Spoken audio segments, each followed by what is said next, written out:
evening. She'll suffer through. Welcome to Tieline Theater's production of Julius Caesar. Just a couple of housekeeping items before we begin. So first of all, we ask that you silence your cell phones. Please feel free to take pictures of the production, and if you like, to post them on social media, tagging Tieline Theater. I would like to take a moment to thank all of our sponsors, especially our top sponsor, or sorry, our donor, especially our top donor, Jeff Martin. We all know that Rome wasn't built in a day, but our productions do go up in a week, and your support helps keep it high quality and free to the public. That said, if you are feeling generous this evening, and you like what you see, you may have noticed our good friend over there, Shakespeare, has gotten himself into a bit of a jam. If you'd like to help him out, we'd invite you to make a donation to Free Will. So with that, we invite you to sit back, relax, and we hope you enjoy Julius Caesar.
They vanish, tongue-tied in their guiltiness. This way will I, and disrobe the images hung with Caesar's trophies. These growing feathers plucked from Caesar's wing will make him fly an ordinary pitch. Who else would soar above the view of man and keep us all in servile fear? Calpurnia! Peace! Ho! Caesar speaks! Calpurnia, Here, my lord. stand you directly in Mark Antony's path when he doth run his course. Antony! Caesar! Forget not in thy speed, Antony, to touch Calpurnia.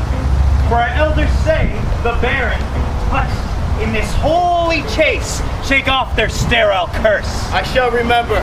When Caesar says do this, it is performed. And set on, and leave no ceremony out. Woo! Woo! Caesar! Who in the press calls on me thus? Speak! Caesar is turned to hear. Beware the Ides of March. What man is that? A soothsayer! Bid you beware the Ides of March! Let me see his face. Fellow, come from the throng.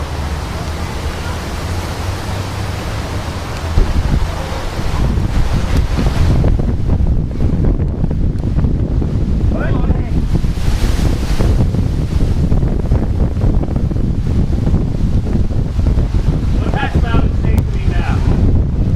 Speak once again. Beware the Ides of March.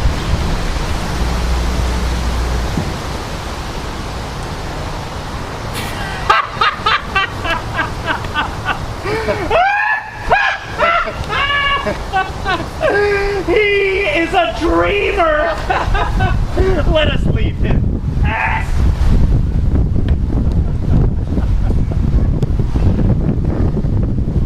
Will you go see the order of the course? Not I. I pray you do. I am not gamesome. Let me not hinder Cassius, your desires. I'll leave you. Brutus! I do observe you now of late, and I have not from your eyes that gentleness and show of love as I was wont to have. Cassius, vexed I am of late with passions of some difference, conceptions only proper to myself, which gives some soil, perhaps, to my behaviors. Then, Brutus, I have much mistook your passions.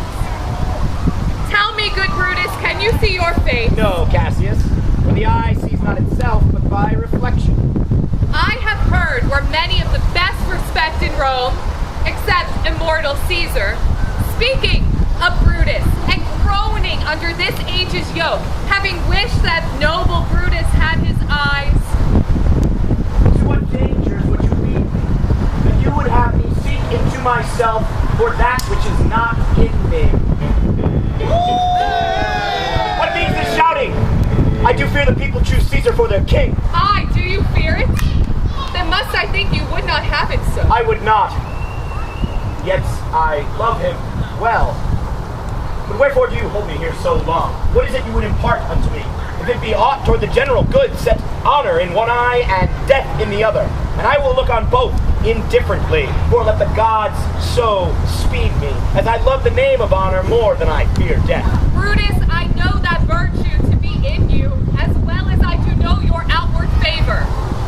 I cannot tell what you and other men think of this life, but for my single self, I had as lief not be as live to be in awe of such a thing as I myself.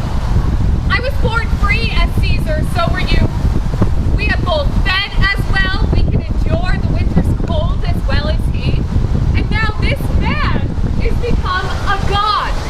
And Cassius is a wretched creature and must bend her body if Caesar carelessly but nod on her. He had a fever when he was in Spain, and when the fit was on him, I did mark how he did shake his truth. His God did shake, and I did hear him groan. You gods, it does amaze me a man of such a feeble temper should so get the start of the majestic world and bear the palm alone. Another general shout. I believe that these applauses are for some new honors that are heaped on Caesar. Why, man? He doth bestride the narrow world like a colossus, and we petty men walk under his huge legs, peeping about to find ourselves dishonorable graves. The fault, dear Brutus, is not in our stars, but in ourselves, that we are underlings. Rome, thou hast lost the breed of noble bloods. Oh, you and I have heard our fathers say there was a Brutus once who would have brooked the eternal devil to keep his state in Rome as easily as a king. What you would think me of, like, have some aim. What would work. What you have said I will consider. And find a time both meet to hear and answer such high things. Till then, chew upon this. Brutus had rather be a villager than repute himself a son of Rome under these harsh conditions, as this time is like to lay upon us. I'm glad my weak words have struck thus much show of fire from Brutus. Well, the games are done and Caesar is returning. Look, you Cassie, the angry spots that grow on Caesar's brow and all the rest look like a chidden train. Casca will tell us what the matter is. Yon Cassius has a lean and hungry look. He thinks too much. Such women are dangerous. Fear her not, Caesar. She's not dangerous. I fear her not. Yet, if my name were liable to fear, I do not know the woman I should avoid so soon as that spare Cassius. She reads much. She is a great observer, and she sees quite through the deeds of men. She loves no plays as thou dost, Antony. She hears no music. Seldom she smiles, and smiles in such a sort as if she mocked herself and swore her spirit that could smile at anything. Such women as these never be at heart's ease while they behold a greater than themselves, and therefore are they very dangerous.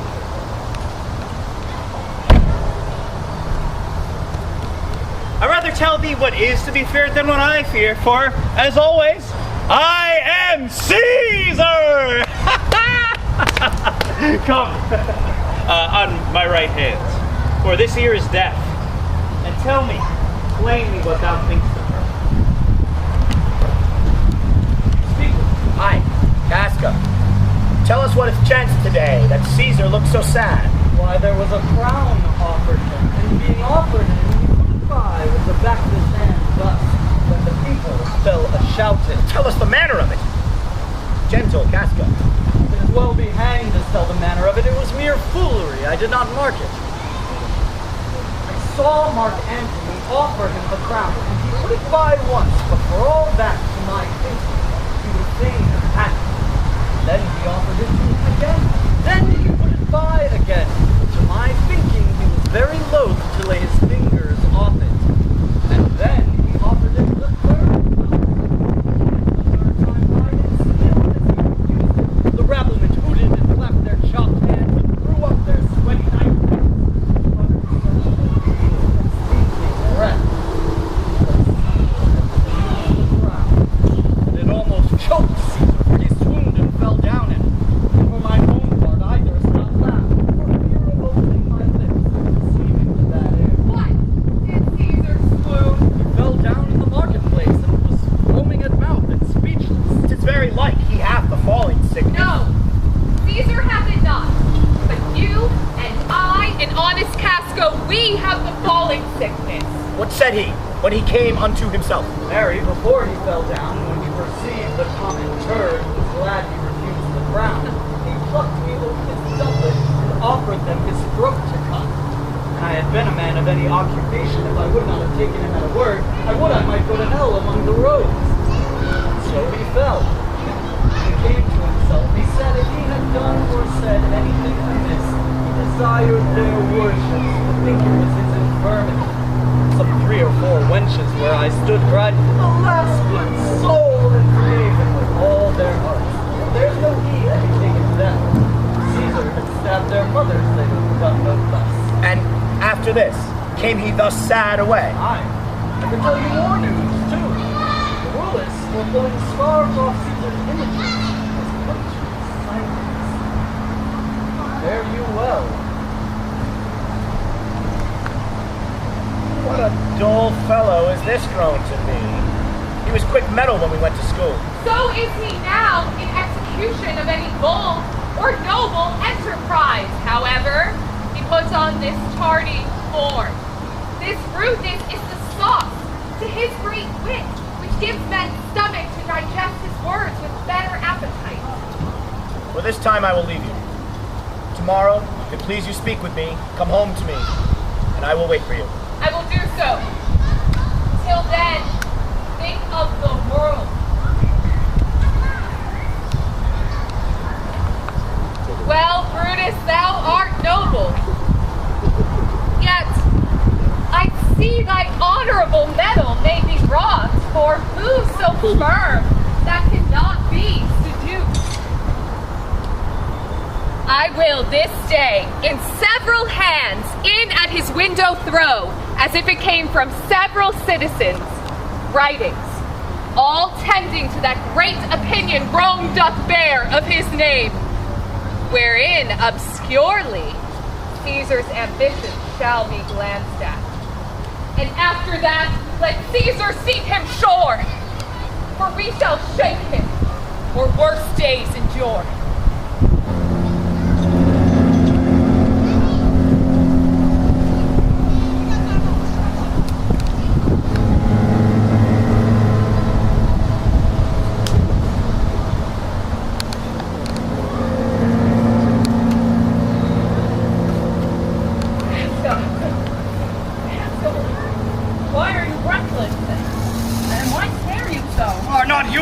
When all the sway of earth shakes like a thing unfirm? Oh, Cicero, never till tonight, never till now did I go through a tempest dropping fire. A common slave held up his left hand, which did flame and burn like 20 torches joined, yet not sensible of fire remained unscorched.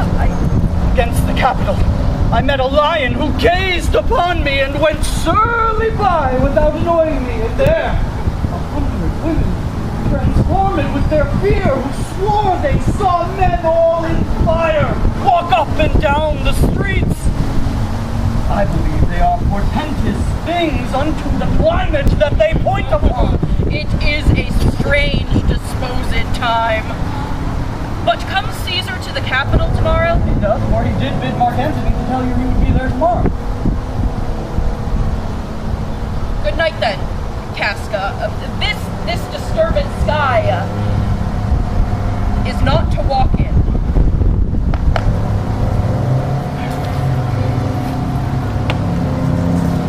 Cassius, what night is this? A very pleasing night to honest men. I have submitted me unto the perilous night.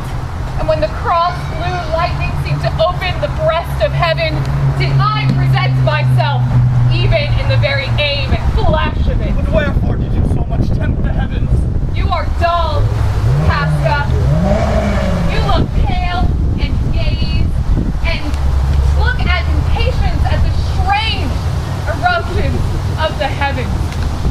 But if you would consider the true cause, you shall see that heaven hath sent these spirits to make them messengers of fear and warning unto some monstrous state. Now could I have been able to be a man most like this dreadful night, that thunders, lightens, opens graves, and roars and flies up in the Capitol. A man no mightier than thyself or me in personal action, yet prodigious, gross, and fearful as these strange eruptions are. It is Caesar that you mean, is it not, Cassius? For indeed they say the senators tomorrow mean to establish Caesar as a king. I know where I will wear this dagger then. Cassius from bondage will deliver Cassius. And that part of tyranny that I do bear, I can shake off at pleasure. So I. And why should Caesar be a tyrant then? Poor man, I know he would not be a wolf, but that he sees the Romans are but sheep. But oh my grief, where hast thou led me? Perhaps I speak this before a willing bondman. Speak to Casca, and to such a man that is no fleering telltale. Be factious for redress of all these griefs, and I will set this foot of mine.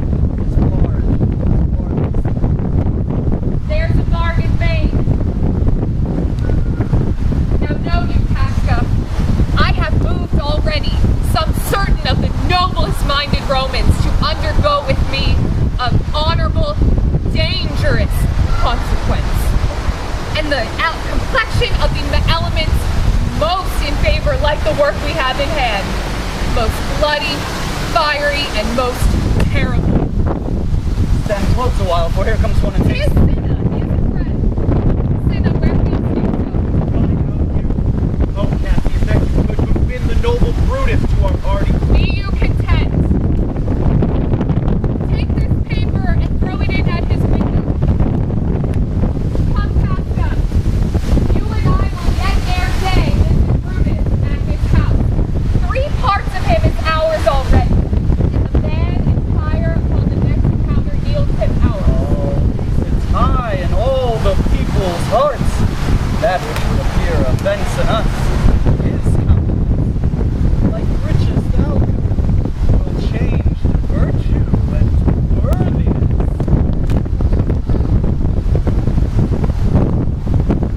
It must be by his. For my part, I know no personal cause to spurn at him, but for the general. He would be crowned. How that might change his nature. There's the question. Crown him that, and then I grant he put a sting in him, that at his will he may do danger with. The abuse of greatness is when it disjoins remorse from power. And to speak truth of Caesar, I have not known when his affections swayed more than his reason. But 'tis a common proof that lowliness is young ambition's ladder, whereto the climber upward turns his face, and once he then attains that upmost round, he then unto the ladder turns his back, looks in the clouds, scorning the base degrees by which he did ascend. So Caesar may, then lest he may, prevent, and therefore think him as a serpent's egg, which hatched would, as his kind, grow mischievous, and kill him in the shell.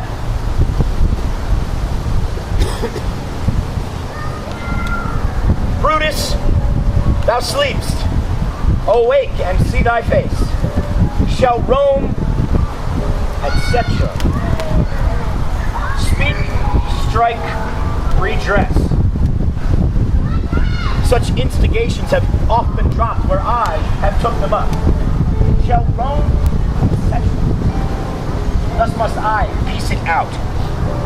Shall Rome stand under one man's awe? What?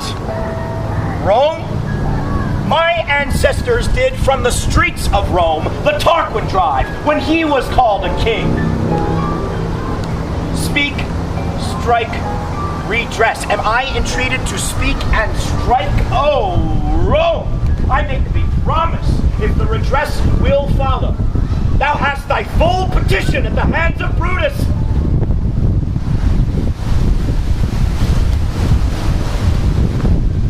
Since Cassius first did whet me against Caesar, I have not slept.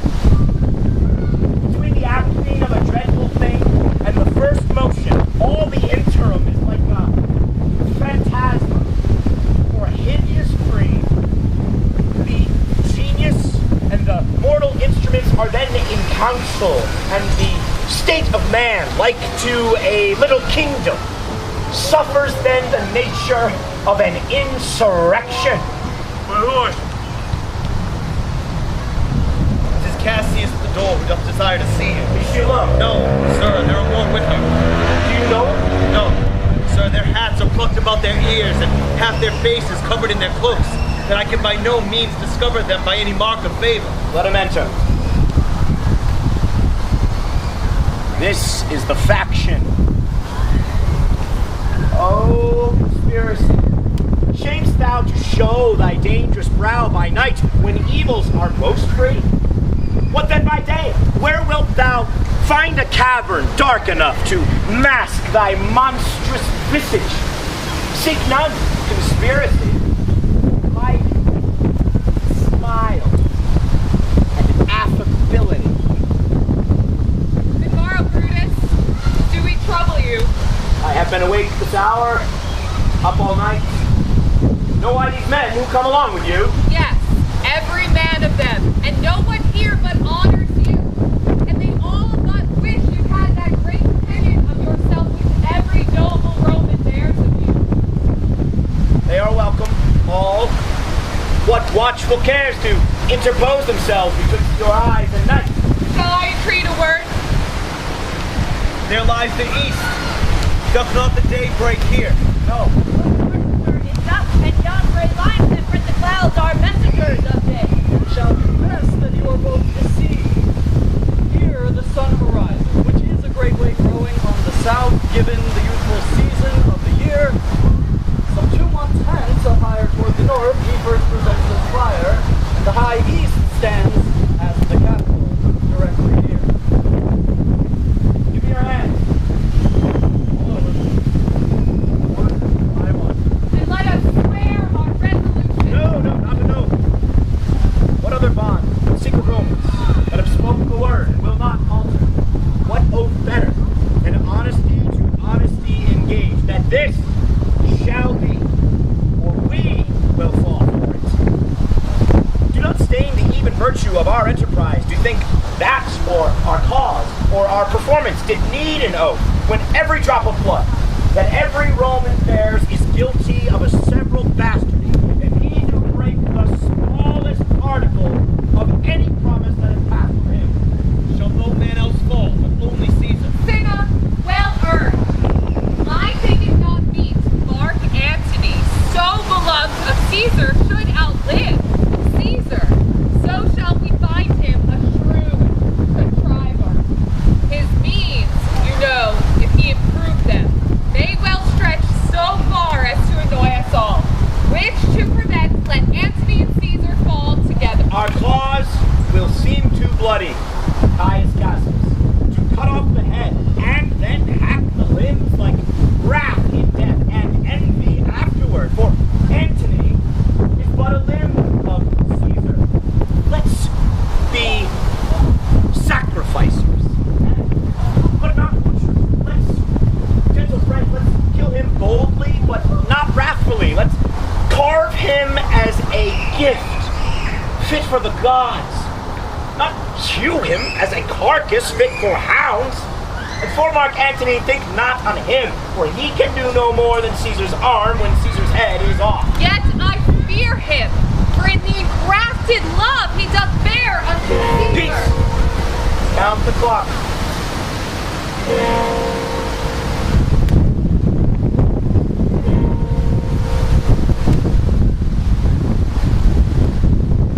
It's time to part. But it is doubtful yet Caesar will forth today or no. For he is superstitious, grown of late. It may be the unaccustomed terror of his night, and the persuasion of his augurs may keep him from the capital today. Never fear that. If he be so moved, I can oversway him. For he loves to hear that unicorns may be portrayed with green or bears with glasses. Let me work. I can give this rumor the true bent, and I will bring him to the capital. The morning comes upon us. We'll leave you, Brutus, and friends disperse yourselves, but all remember what you have said and show yourself true Romans. So good morrow to you, everyone.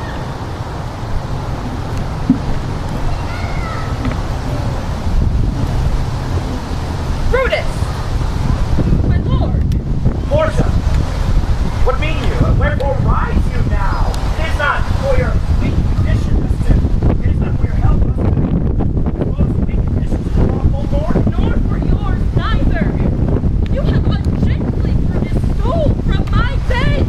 And yesternight at supper, you suddenly arose and walked about musing and sighing with arms across. And when I asked you what the matter was, you stared upon me with ungentle looks. Yet I insisted, yet you answered not, but with an angry wafture of your hand gave sign for me to leave you. So I did, fearing to strengthen that impatience which seemed much too enkindled. But dear my lord, make me acquainted with your cause of grief. I am not well in health, and that is all. And for his sake, and would he steal from his wholesome bed?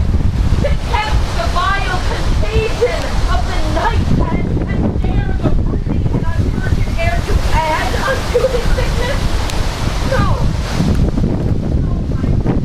You have offense of the mind, which my mind might and search for my place I ought to know of.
Portia is Brutus's harlot, not his wife. You are my true and honorable wife, as dear to me as Armor Rudy drops to visit my dead I should know this secret. I grant you, I am a woman. But withal, think you that I am no stronger than my sex? Tell me your counsels. I will not disclose them. I have made strong proof of my constancy. Giving myself a voluntary wound here upon my thigh. Can I bear that with patience, but not my husband's secrets? Oh, you gods! Render me worthy of this noble wife. Oh, Portia! Go in a while, and by thy bosom will partake the secrets of my heart. All my engagements I will construe to thee.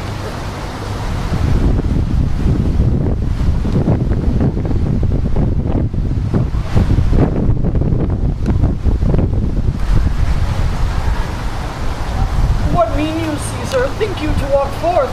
You shall not stir out of your house today. Caesar shall forth. The things that threaten me never look good on my back. When they shall see the face of Caesar, they are banished. There is one within recounts most horrid sights.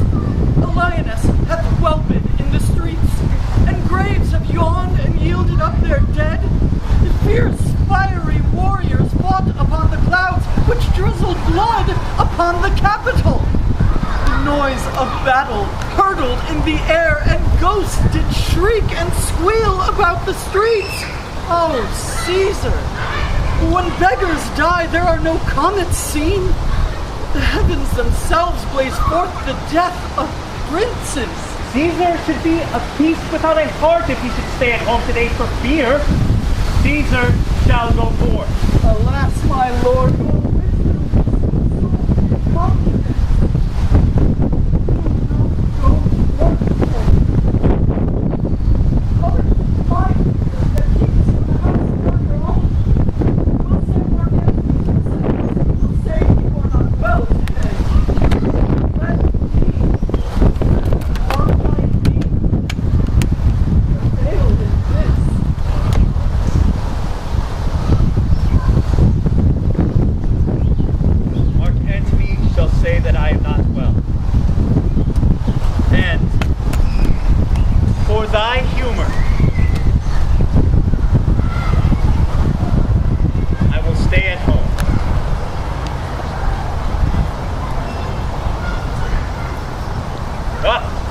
Here comes Cinna.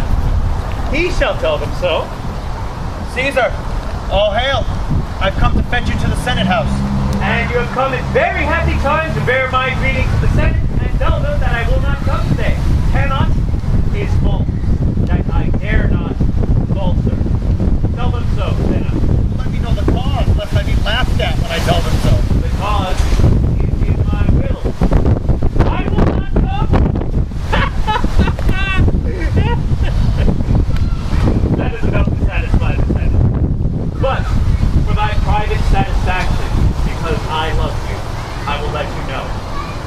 Calpurnia here, my wife, stays me here at home today. She dreamt tonight that she saw my statue, which, like a fountain with 100 spouts, did run pure blood.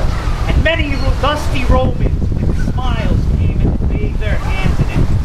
And this she bears for warning and portents of evil imminent, and on her knee hath begged me to stay at home today.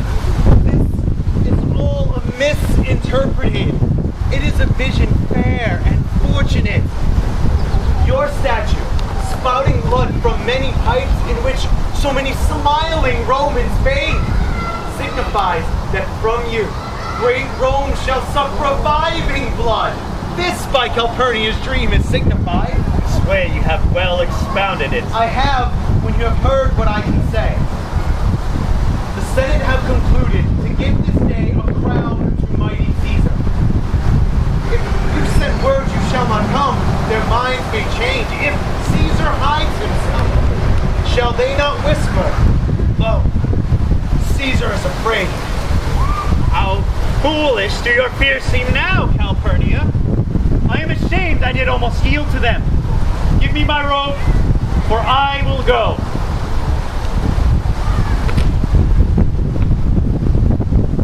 No, look where Brutus has come to fetch me. This is my fault to be waited on.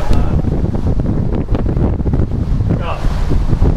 We, like friends, straight away will go. That every like is not the same, O Caesar. Heart of Brutus grieves to think upon.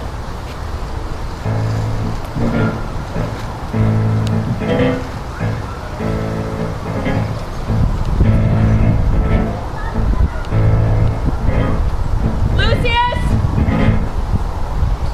Lucius! Oh, I prithee, boy, run to the Senate house. Why dost thou stay?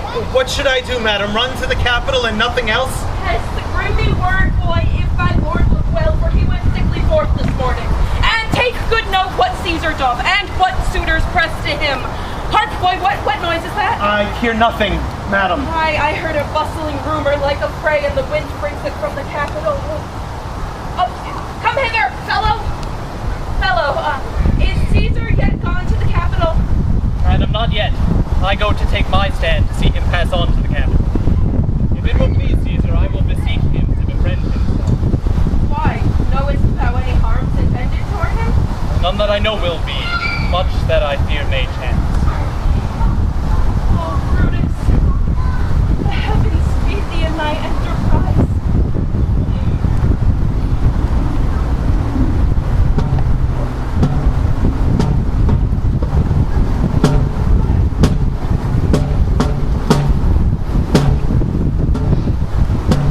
The Ides of March are come. I Caesar, but not gone. Read this. Messala bids you overread at your best leisure this, his humble suit. Caesar, read mine first, for mine the suit that touches Caesar near. What touches us ourselves shall be last served. Delay not, Caesar. Read it instantly. What, is he mad? Sirrah, give place. Casca, be sudden. I fear our purpose is discovered. Brutus, what shall be done? If this be known, Cassius or Caesar will turn back, for I will slay myself. Me, Constant Cassius. Cinna, go and presently prefer your suit to Caesar. Casca, run first and raise his hand.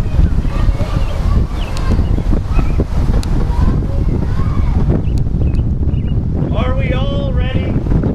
What matter is now amiss that Caesar and his Senate must redress? Most high, most mighty, and most puissant Caesar, before thy seat I throw an humble heart. I must prevent thee, Cinna. These couchings and these low courtesies may fire the blood of ordinary men and turn preordinance and first decree into the law of children.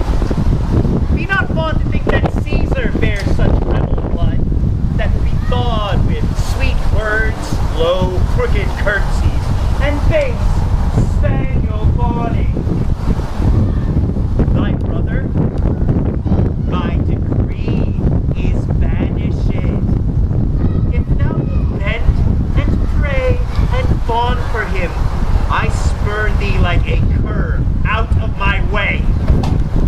No, Caesar doth not wrong, nor without cause will be satisfied.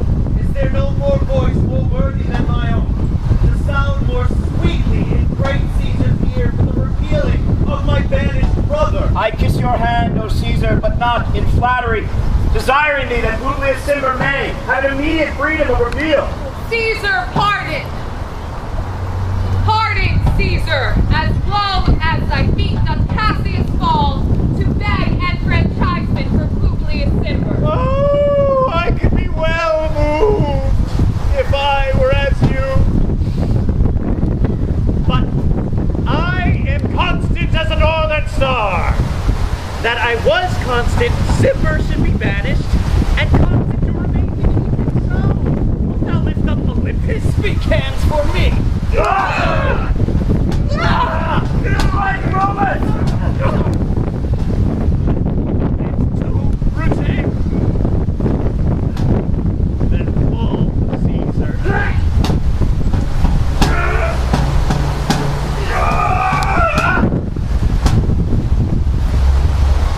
Freedom!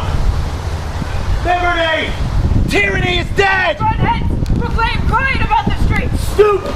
Romans! Stoop and bathe your hands in Caesar's blood up to the elbows and besmear your swords. Then even to the marketplace, and there, with red weapons o'er our heads, let's all cry, peace, freedom, and liberty! How many ages hence shall these our lofty city be acted over, in nations unborn and accents yet unknown? As oft as that shall be, so often will this knot of us be called the men that gave their country liberty! Liberty! Shall we form? Aye, every man away. Brutus shall lead, and we will grace his heels with the boldest and best parts of Rome. Soft! Come here!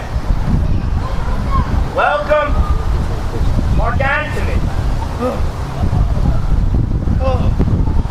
Oh, mighty Caesar, dost thou lie so rubble?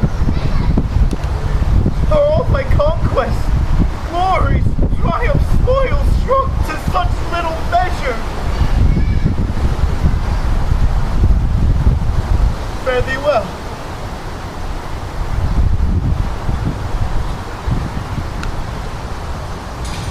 I know not, gentlemen, what you intend. How many more must be let blood? If I myself, there is no hour so fit as Caesar's death hour. I do beseech you, if you bear me hard, now whilst your purpled hands do reek and smoke, fulfill your pleasure. Oh, Antony! Fake not your death of us. Though now we must appear bloody and cruel, our hearts are pitiful, and pity to the general wrong of Rome hath done this deed on Caesar. Our arms in strength of malice and our hearts of brother's temper do welcome you in, with all kind love, good thoughts, and gentle reverence only. Be patient till we have appeased the multitude, beside themselves with fear, and then we will deliver you the cause why I, that loved Caesar when I struck him, have thus proceeded. I do not doubt your wisdom.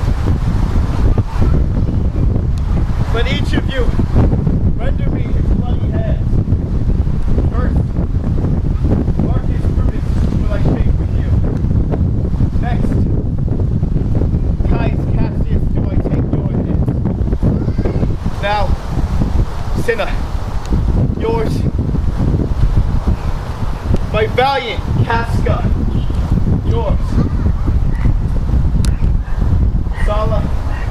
Antony, what compact mean you to have with us? Will you be pricked in number of our friends, or shall we on and not depend on you? Friends, I am with you all, and love you all. Under this hope that you may give reasons why and wherein Caesar was dangerous, or else were this a savage spectacle. Our reasons are so full of good regard, and were you, Antony, the son of Caesar, you should be satisfied. That is all I ask. And moreover, sooner that I may produce his body to the marketplace, and in the pulpit, as becomes a friend, speak in the order of his funeral. You shall, Mark Antony. Brutus, a word with you! Do not consent Mark Antony to speak in his funeral.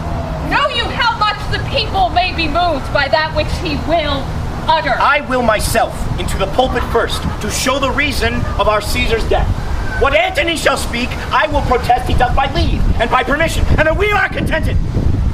Caesar shall have all true rights and lawful ceremonies. It shall advantage more than do us wrong.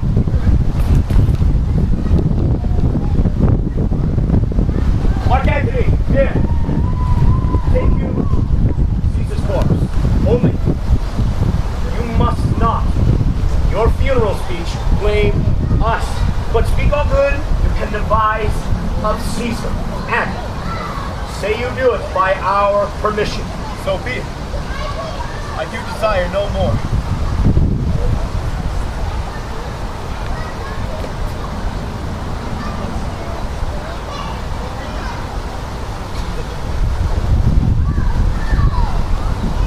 Prepare the body then. And follow us. Peace! Freedom! Liberty! Peace! Freedom! Liberty! Peace! Freedom! Liberty!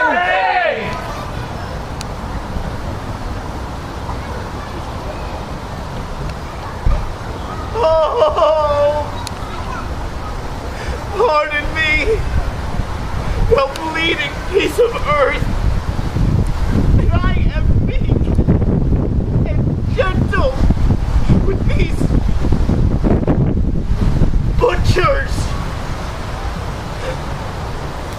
Thou art the ruins of the noblest man that ever lived in the tide of times. Woe to the hand that shed this costly blood.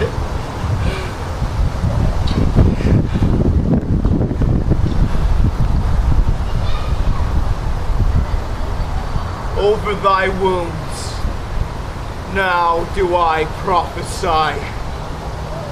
A curse shall light upon the limbs of men. Domestic fury and fierce civil strife shall cumber all the parts of Italy.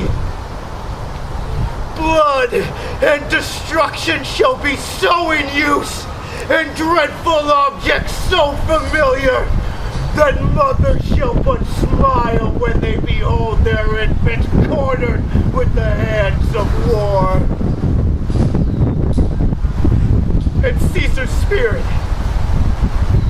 raging for revenge with Otterbine by his side, come hot from hell, shall in these confines with a monarch's voice cry havoc, and let slip the dogs of war, that this foul deed shall smell above the earth with carrion men groaning for burial. You serve Octavius Caesar, do you not? I do, Mark Antony. Is thy master coming? She lies tonight within 7 leagues of Rome. Post back with speed, and tell her what have chanced. Here is a dangerous Rome. No Rome of safety for Octavius yet. Yet stay a while. Thou shalt not back till I have borne this corpse into the marketplace. There shall I try in my oration how the people take the cruel issue of these bloody men. According to the which, you will discourse back to young Octavius of the state of things. Lend me a hand.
My cause, and be silent, that you may hear. Believe me for mine honor, and have respect to mine honor, that you may believe. What honor has a murderer?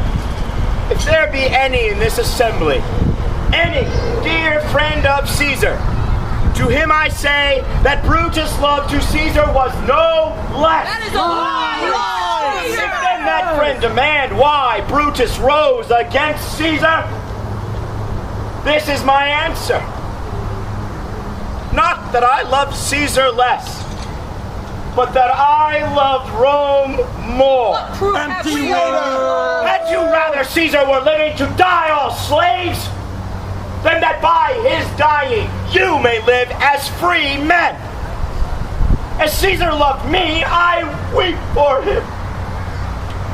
As he was valiant, I honor him. As he was fortunate, I rejoice at it.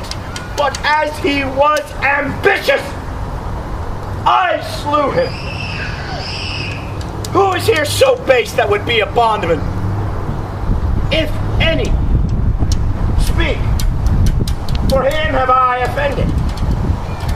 Who is here so rude that would not be a Roman? If any, speak. For him have I offended. Who is here so vile that would not love his country? If any, speak. For him have I offended. And none have I offended. I have done no more to Caesar than you shall do to Brutus. Here comes Mark Antony, who, though he had no hand in Caesar's death, shall receive the benefit of his dying, a place in the Commonwealth, as which of you shall not? With this, I depart. That as I slew the man I loved most, for the good of Rome, I have here this same dagger for myself, when it shall please my country to need my death. Live, Brutus! Live! Bring him with triumph home onto his house! Give him a statue with his ancestors. Let him be Caesar! Oh, Good Brutus! countrymen! Let me depart alone. I do entreat you, not a man depart, till Antony have spoke, do graces to his corpse, and grace his speech, tending to Caesar's glory. I implore you, stay, while we depart, and listen to Antony. Most honorable Brutus! A true Roman! Hail, Brutus! Hail! But stay! Oh, let us hear Mark Antony. For best he speak no harm of Brutus here. Oh, this Caesar was a tyrant. We are blessed that Romans rid of him. Romans, countrymen, lend me your ears. You have nothing to say to us, Antony. I come to bury Caesar, not to praise him. Good. The evil that men do lives after them. The good is oft interred with their bones. So let it be with Caesar. The noble Brutus hath told you Caesar was ambitious. Ambitious! If it were so, it was a grievous fault, and grievously hath Caesar answered it. Here, under leave of Brutus and the rest, for Brutus is an honorable man. So are they all honorable men. Come I to speak in Caesar's funeral. He was my friend, faithful and just to me. But Brutus says he was ambitious. And Brutus is an honorable man. He has brought many captives home to Rome, whose ransoms did the general coffers fill. Did this in Caesar seem ambitious? When the poor hath cried, Caesar hath wept. Ambition should be made of sterner stuff. Yet Brutus says he was ambitious. And Brutus is an honorable man. You all did see. On the Lupercal I thrice presented him a kingly crown, which he did thrice refuse. Was this ambition? No, he didn't. I saw him. Yet Brutus says he was ambitious, and sure, he is an honorable man. I come not to disprove what Brutus spoke, but here I am to speak what I do know. You all did love him once, not without cause. What cause then withholds you to mourn for him? Oh, judgment, thou art fled to brutish beasts, and men have lost all reason. Bear with me. My heart is in the coffin there with Caesar, and I must pause till they come back to me. Methinks there is much reason in his saying. Arthur's words, Caesar refused the crown, therefore discipline was not ambitious. Well, if it be found so, then some will dare abide it. There is no man more noble in all of Rome than Antony. But yesterday the word of Caesar might have stood against the world. Now lies he there, and none so poor to do him reverence. Oh, masters, if I am disposed to stir your hearts and minds to rage and mutiny, I should do Brutus wrong, and Cassius wrong, who you all know are honorable. What then? I will not wrong them. I'd rather choose to wrong the dead, to wrong myself and you, than I will wrong such honorable men. Brutus has wronged us. Caesar was noble. But here is a parchment under the seal of Caesar. I found it in his closet. What is it? 'Tis his will. Let the commons hear this testament, which, pardon me, I do not mean to read. No, we will hear And the they will. would go and kiss dead Caesar's wounds and dip their napkins in his sacred blood. We will hear the will, Mark Antony. Read it, Antony, read it. Have patience, gentle friends. I must not read it. Wherefore? It is not meet. You know how Caesar loved you. You are not wood. You are not stone, but men. And being men, hearing the will of Caesar, it will inflame you. It will make you mad. Oh, it is good you know not you were his heirs. Heirs? For if you should, What do you mean heirs? oh, what would come of it? Read the will, Mark Antony. Will says what the will says. I have overshot myself to tell you of it. I fear I wrong the honorable men whose daggers have stabbed Caesar. I do fear it. No, get the traitor! The will to us, Antony! You will compel me then to read the will? Aye! Read it! Then make a ring about the corpse of Caesar, and let me show you him that made the will. If you have tears, prepare to shed them now. You all do know this mantle. Look, through this place ran Cassius his dagger through. See what a rent the envious Casca made. Through this, the well-beloved Brutus stabbed. And as he plucked his cursed dagger away, mark how the blood of Caesar followed it, as rushing out of doors to be resolved if Brutus so unkindly knocked or no. For as you all know, Brutus was Caesar's angel. Judge, oh you gods, how dearly Caesar loved him. This was the most unkindest cut of all. But when the noble Caesar saw him stabbed, ingratitude, more strong than traitor's arms, quite vanquished him and burst his mighty heart. Oh. And in his mantle, muffing up his face even at the base of Pompey's statue, which all the while ran blood, great Caesar fell.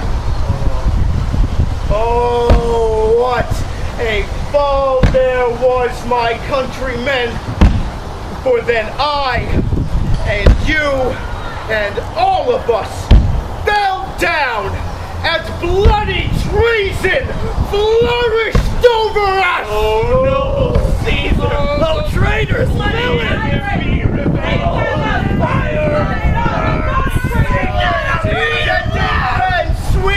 Sweet friends, let me not stir you up to such a sudden flood of mutiny.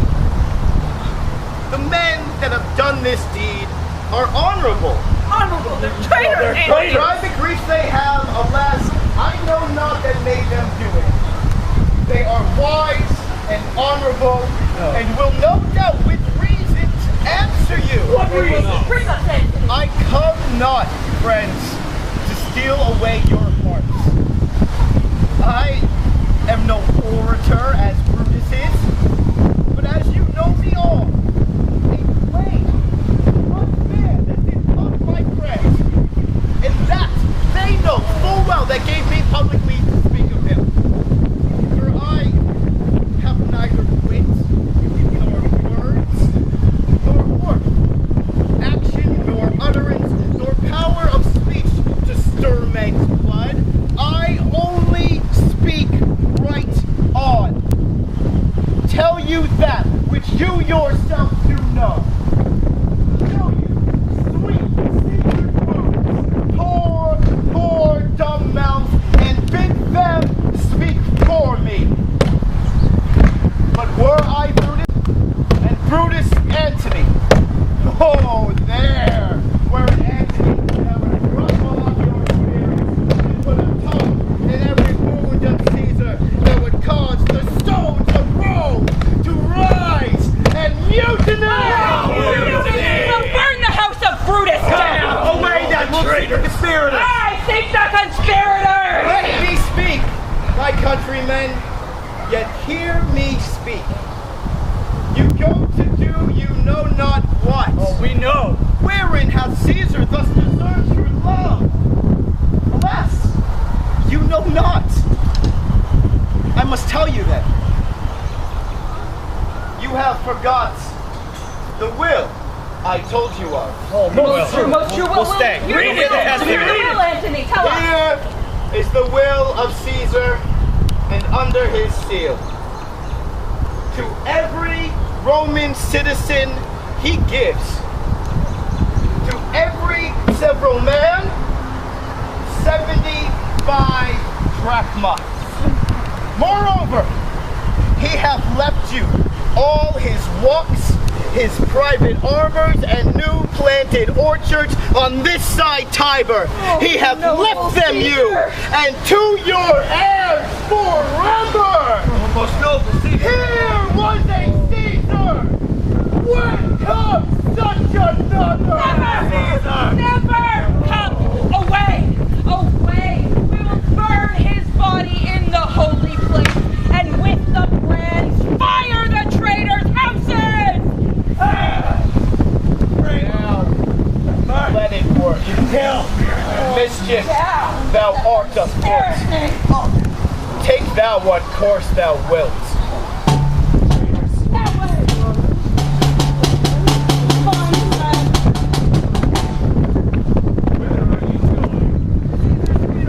As a friend or an enemy? As a friend. What is your name, sir? My name is Cinna. Cinna! Tear him to pieces, he's a conspirator!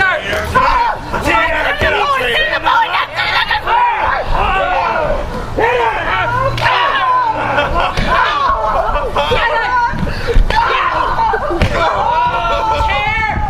to pieces!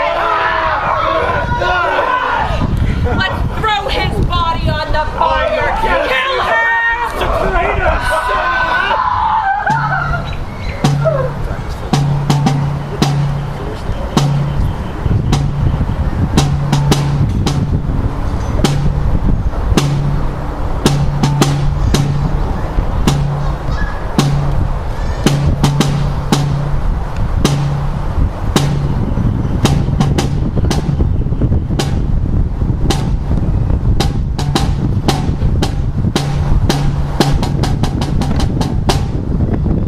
Octavius Caesar. These men then shall die. Their names are pricked. Your brother too then must die. Consent you, Lepidus? I do consent. Upon condition. You shall not live. Who is your sister's son? Mark Antony. You shall not live. There, with a spot I damn him. But Lepidus, go you to Caesar's house. Fetch the will hither. Then we shall determine some way to cut off some charge in legacies.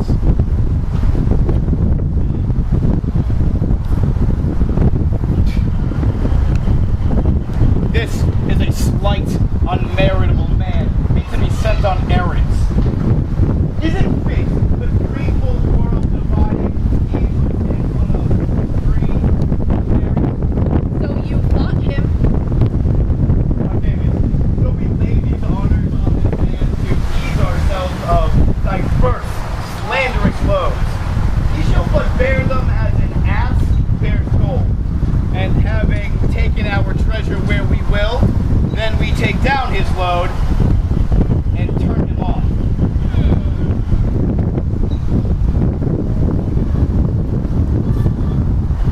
You may do your will. But he is a tried and valiant soldier. So is my horse, Octavius. Speak not of him, but as a property. Now, Octavius, listen, great things. Brutus and Cassius are levying powers. We therefore must make straight head. So let our alliances be combined. Let us do so. For we are at the stake and banged about by many enemies. And those that smile, I fear, have in their hearts millions of mischiefs.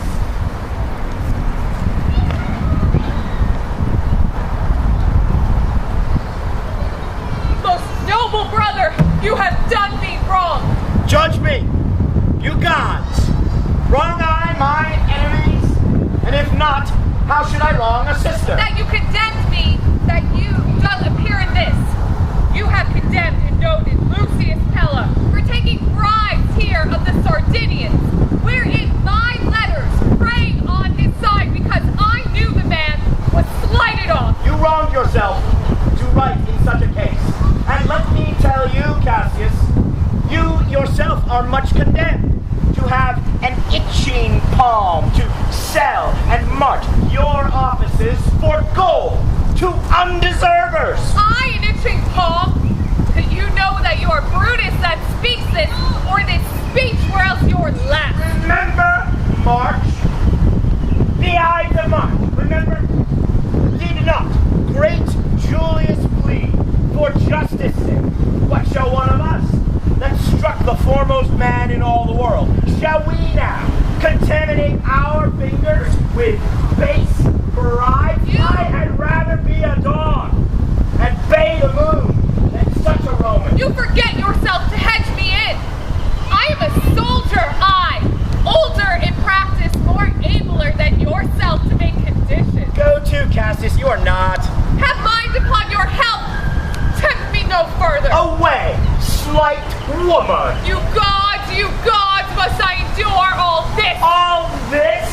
I, more.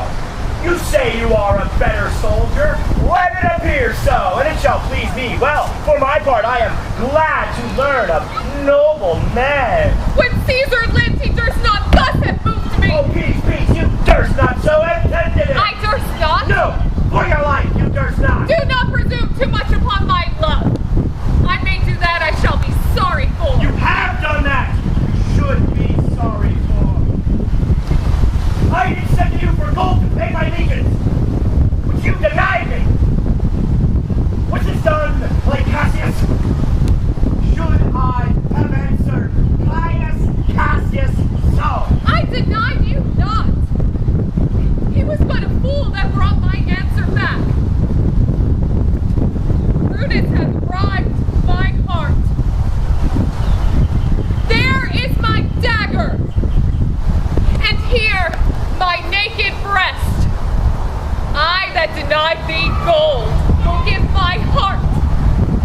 Strike, as thou didst at Caesar, for I know when thou did hate him worst, thou lovedst him better than thou ever loved Cassius.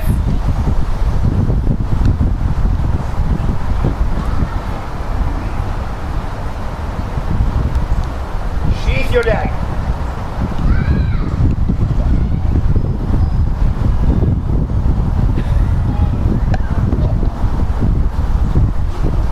Oh, Cassius. Be angry when you will, it shall have scope. You are yoked with a lamb that carries anger as a flint bears fire, which, much enforced, shows a hasty spark and straight as cold again. Do you confess so much? Give me your hand. And my heart, too. Oh, Brutus, have you love enough to bear with me when that rash humor my mother gave me makes me forgetful? Yes, Cassius. And from henceforth, when you are over earnest with your Brutus, oh, he'll think your mother chides and leave you so. I did not know you could have been so angry. Oh. Cassius, I am sick with many griefs. Portia is dead. Oh, Portia! How scaped I killing when I crossed you so? Oh, insupportable and touching loss. Upon what sickness? Impatient of my absence and grief that young Octavius with Mark Antony hath grown so strong. With this she fell distracted. Swallowed fire. You immortal gods! Please, no more, I pray you. You must die, Cassius. Meditating, she must die once. We have the patience to endure it now. I have as much of this in art as you, and yet my nature could not bear it so. Sit me close. Call into question our necessities. What do you think of marching to Philippi presently? I do not think it good. 'Tis better the enemy seek us. So shall he waste his means, weary his soldiers, doing himself harm, whilst we, lying still, are full of rest, defense, and nimbleness. Good reasons. Must of force give place to better. The people put to Philippi and this ground stand but in a forced affection, for they have grudged us contrary. enemy, marching along by them. By them shall make a new number up. Come on, new added, encourage and refresh. From which advantage we shall cut him off. If at Philippi we do fight him there. Hear me, brother. Under your pardon, you must note besides, we have tried the utmost of our friends. Our legions are brim full, our cause is right. The enemy increaseth every day. We, at the height, are ready to decline. Cassius, there is a time in the affairs of men which, taken at the flood, leads on to fortune. Omitted, all the voyage of their life is bound in shallows and miseries. On such a full sea are we now afloat, and we must take the current when it serves, or lose our ventures. Then, with your will, go on. We'll along ourselves and meet them at Philippi early tomorrow when we rise in hence. Noble! Noble. Cassius. Good night and good repose. This was an ill beginning of the night. Never come such division between our souls. Let it not, Brutus. Gentle sister. Good night.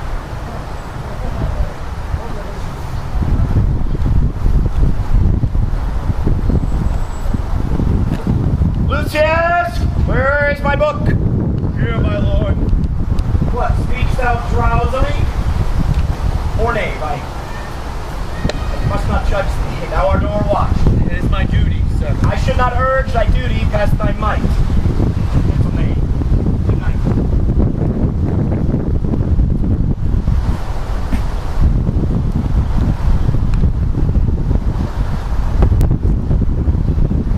I should not do thee so much wrong to wake thee. Let me see. Is not the leaf turned down where last I read? Ah, here it is.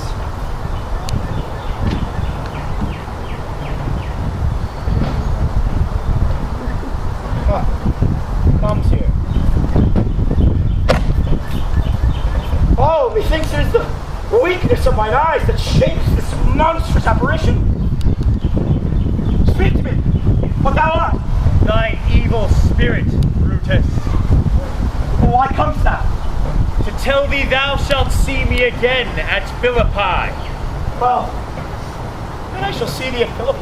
Aye, at Philippi. Well then, I shall see thee at Philippi then. Spirit, now I have my heart, thou vanishest. I would have more talk with thee. Lucius! Lucius, awake! Awake! My lord, Didst thou dream? Lucius said you so cried out. my lord, I do not know that I did cry. Yes, that thou didst! Didst thou not see anything? Nothing, my lord. Go. Commend thee to Cassius. Bid her set her powers on before betimes, and we will follow.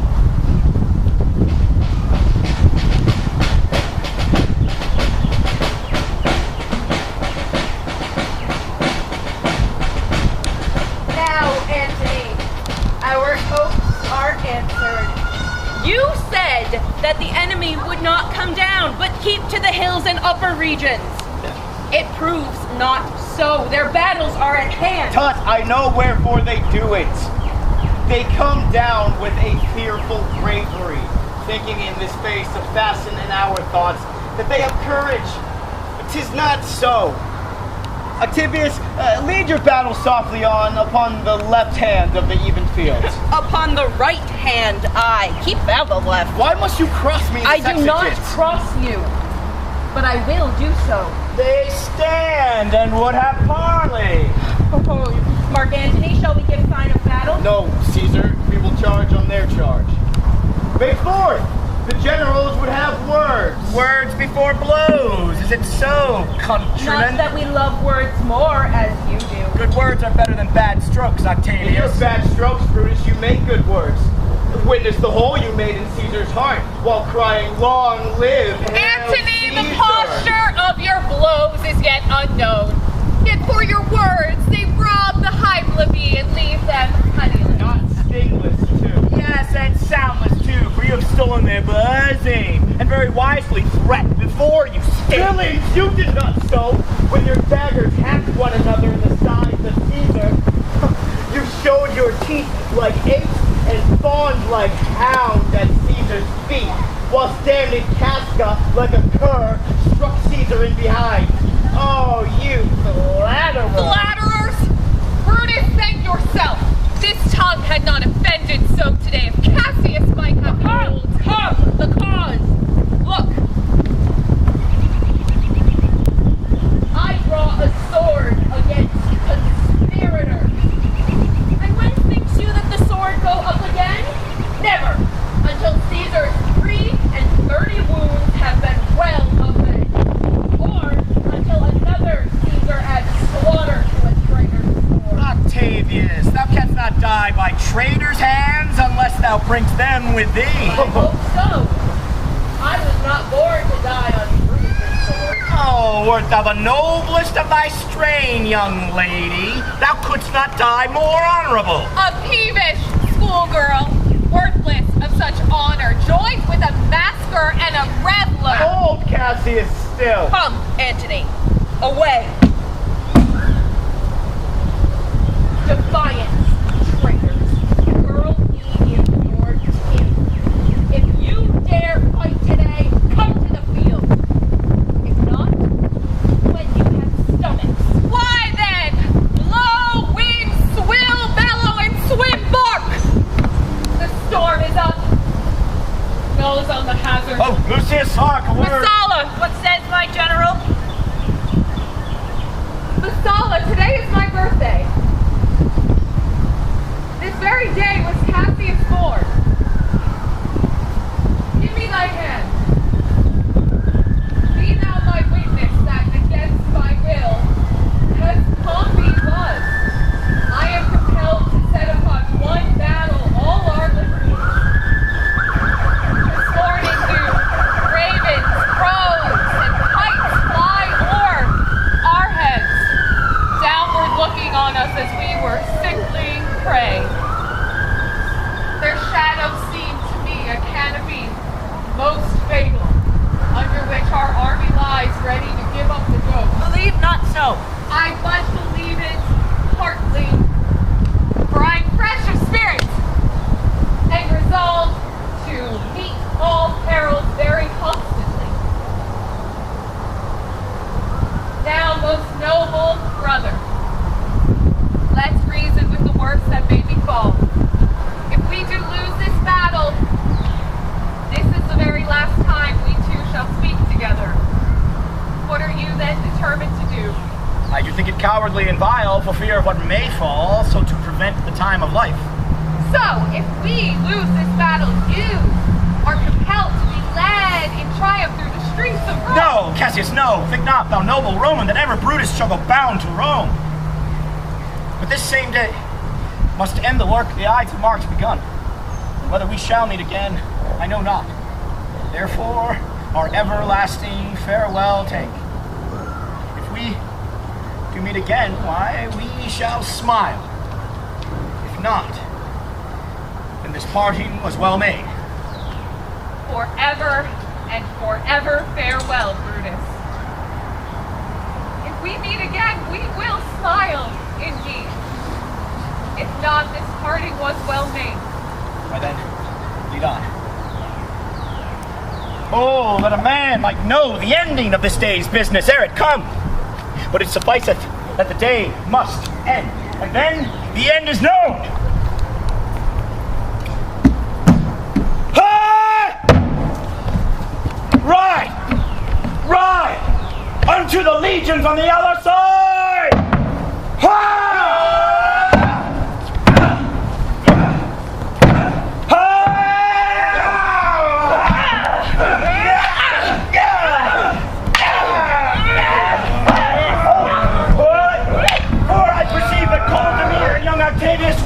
A sudden push gives them the energy! Right!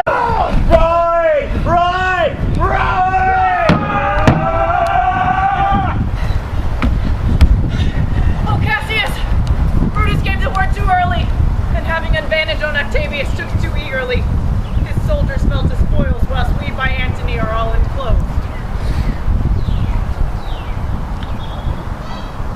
This very day, I breathe it first. Time is come round. Where I did begin, there shall I end. My life has run its compass. Come hither, friend. Be you my friend. And with this good sword that ran through Caesar's bowels, search thou this bosom. Stand not to answer, but take thou the hilt. And when my face is covered, as 'tis now, guide thou the sword. Ah! Caesar! Thou art revenged! Even with the very sword that killed thee! Where? Lucius! Where does the body lie? Oh, Julius Caesar, thou art mighty yet. Thy spirit walks abroad and turns our swords in our own proper entrails. The last of all the Romans. Fare thee well. It is impossible that ever Rome should breed thy fellow. Oh, friends, I owe more tears to this dead friend than you shall see me pay. Let us to the field. And Romans, yet ere night, we shall try fortune in a second fight! Ah!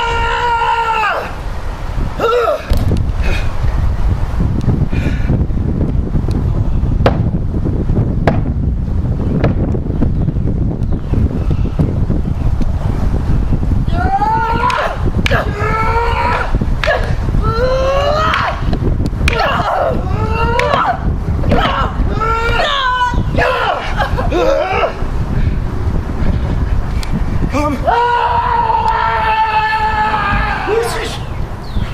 Rest on this rock.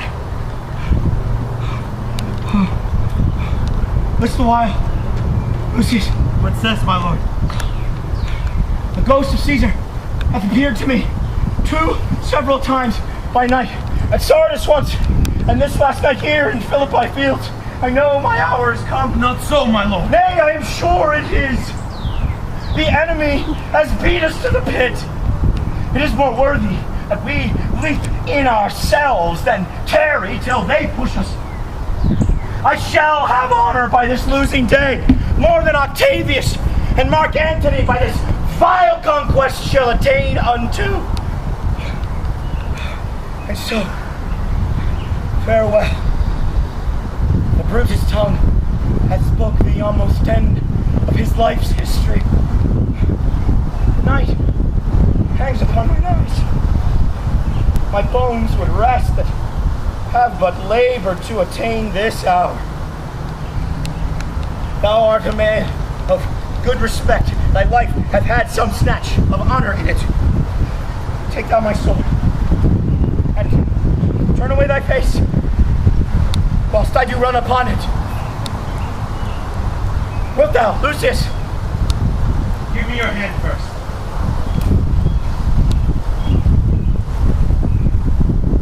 Farewell, my lord. Farewell. Caesar! Now be still. I killed not thee with half so good a will.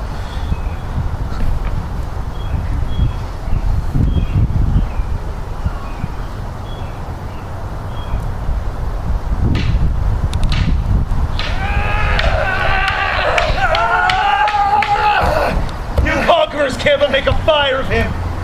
For Brutus only overcame himself, and no man else has honor in his death. This was the noblest Roman of them all.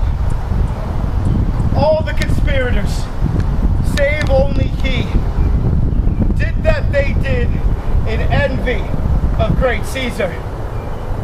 He alone, in general, honest thought and common good, made one of them. His life was gentle, and the elements so mixed in he that nature might stand and say to the world, this was a man! According to his virtue, let us use him with all the rites and respects of burial. Within my tent tonight his bones shall lie, most like a soldier, ordered honorably. But come, call the field to rest, and let's away to part the glories of this happy day.